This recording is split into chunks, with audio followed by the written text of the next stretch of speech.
Hi කොහොමද ඔයාලට මේ තැන දැක්ක ගමන් මන් දන්නවා ඔයා දන්නවා කියලා අපි දැන් කොහෙද ඉන්නේ කියලා.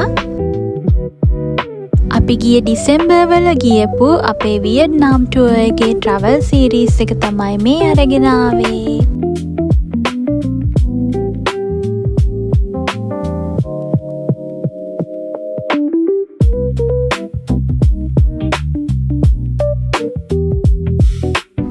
ලංකාවෙන් පිටත් වෙලා ඊළඟට අපි ආවේ මැලේසියාවල කුවාලා ලාම්පූර් වලට. අපිට මේ පැය දෙකක වගේ ට්‍රාන්සිට් ෆ්ලයිට් එකක් තිබුණා.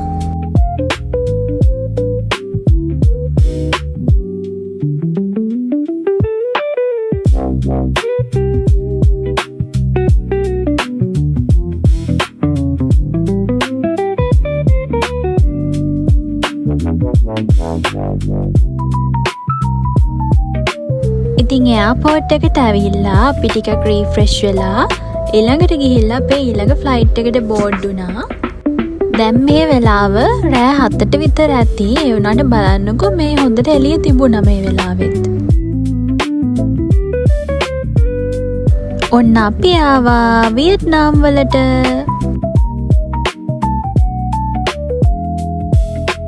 වියට්නාම් වල හොචිමින් කියන සිටි එකට තමයි අපි මුලින්ම ආවේ.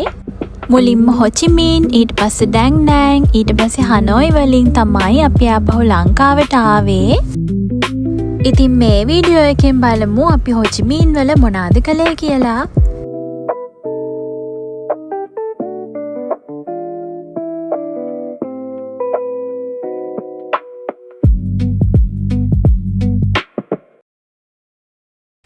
ඔන්න ඊළඟ දවසේ ඉඳන් අපි පටන් ගත්තා හොචිමින් වල ඇවිදින්න.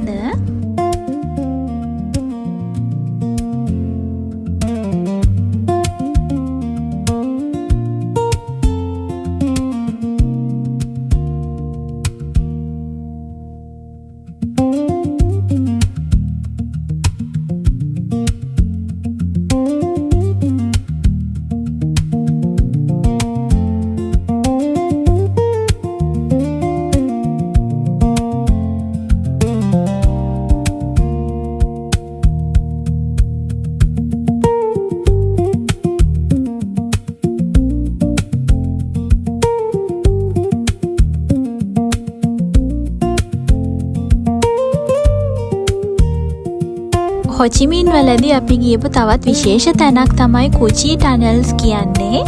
ඉතින් අපි කුචි ටනල්ස් බලන්න යන්න ගෲප් ටුවර් එකක් තමයි දාගත්තේ. පැය 2-3ක දිග ගමනකට පස්සේ ඔන්න අපි ආවා කුචි ටනල්ස් බලන්න. ඉතින් මේ කුචි ටනල්ස් කියන්නේ වියට්නාමයේ යුද්ධ කාලෙදී වියට්කොංස්ලා විසින් පොළව යට නිර්මාණය කරපු උමං මාර්ග සමූහයක්. මෙයාලා ගොඩක් දක්ෂ විදියට මේ උමං නිර්මාණය කරලා සැලසුම් කරලා තියෙනවා. මෙතනට එන සංචාරකයන්ට වියට්නාම් යුද්ධ කාලෙදී එයාලා පාවිච්චි කරපු ටෙක්නික්ස්, විවිධ උගුල් වර්ග, ඒ වගේම එයාලා පොළව යට ඉඳගෙන කැම එව්වේ කොහොමද, ඒ වගේ ගොඩක් දේවල් කියලා දෙනවා.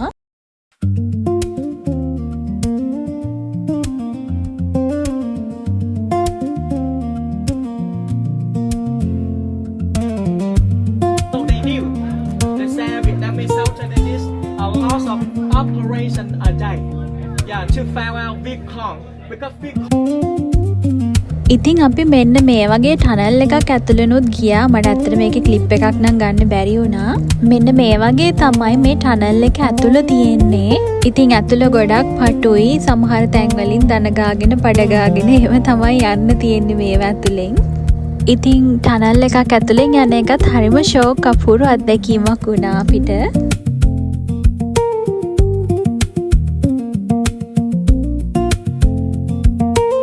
ඉතින් ඊළඟට අපි ආවේ මැකෝන් කියන ඩෙල්ටා එක බලන්න. ඒක මේ මිනිස්සු ඉන්න පොඩි ගමක්. අපිට බෝට් එකකින් තමයි යන්න තියෙන්නේ ගමට.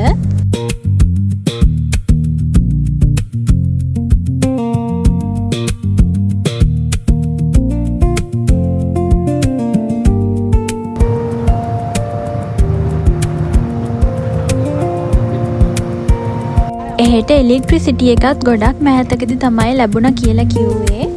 මෙන්න මේ වගේ අශ්ව කරත්ත එහෙමත් අපිට මේ පුංචි ගමේ පාවිච්චි කරනවා දකින්න පුළුවන් වුණා.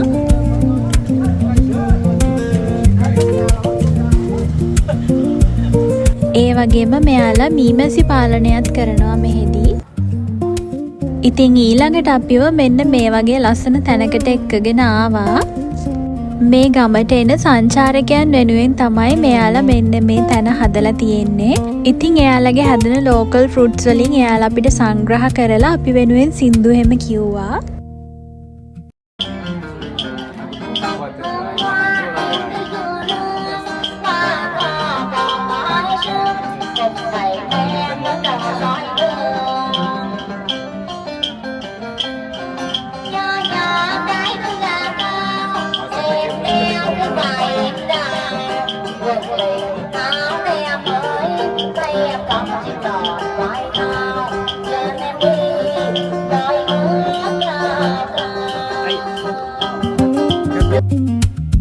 ඊළඟට අපි ආවා කොකනට් බෝට් රයිඩ් එකක් යන්න.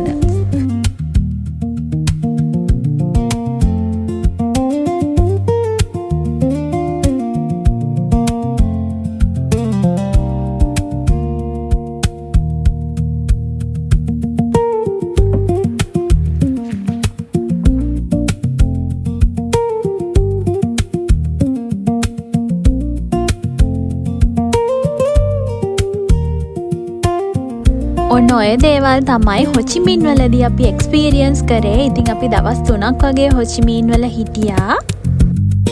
ඉතින් ඇත්තටම මේ ගමනත් අපිට හරිම ලස්සන අත්දැකීමක් වුණා. ඊළඟට අපි යන්නේ ඩැං නෑන් වලට. එහෙදිත් අපි එක්ස්පීරියන්ස් කරේ මොනවාද කියලා ඊළඟ වීඩියෝස් වලින් අරන් එන්නම්. බයි.